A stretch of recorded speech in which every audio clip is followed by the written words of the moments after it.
एक भक्त को पेट का रोग हो गया, इतना भयंकर रोग हो गया कि महाराज वो पानी भी पीता तो सब प्रस्थान हो जाता।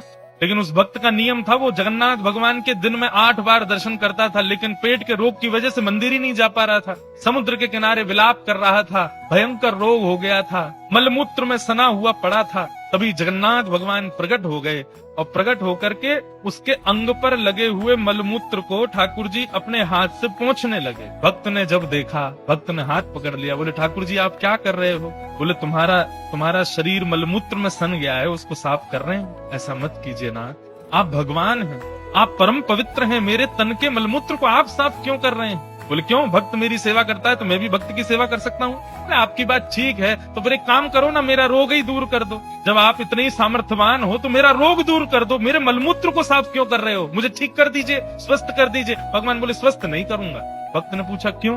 तब इतना सुंदर उत्तर ठाकुर जी देते हैं, सबको सुननी चाहिए ये बात। आप इसके बाद कभी नहीं कहोगे कि हमारे दुख दूर करो। ठाकुर जी कहते हैं देखो, मानव के जीवन में वो जो कुछ भी भोगता है वो सब अपने प्रारब्धों से भोगता है, और प्रारब्ध जब पूरा भुग जाएगा तभी वो मेरी प्राप्ति कर पाएगा, उससे पहले मेरी प्राप्ति नहीं हो पाएगी। यदि व्यक्ति कहे कि मेरे संकटों को दूर कर दो, तो इसका मतलब क्या हुआ?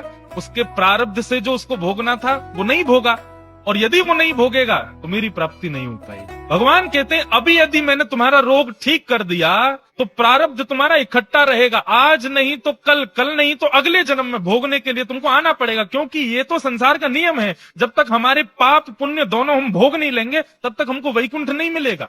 जब दोनों शून्य नहीं हो जाएंगे तब तक ठाकुर जी नहीं मिलेंगे। और इसको शून्य यदि करना है तो आपको अपना प्रारब्ध भोगना तो पड़ेगा। इसलिए ठाकुर जी कहते हैं प्रार्थना ये करो कि बल मिले, ये मत करो कि दुख दूर, संकट दूर।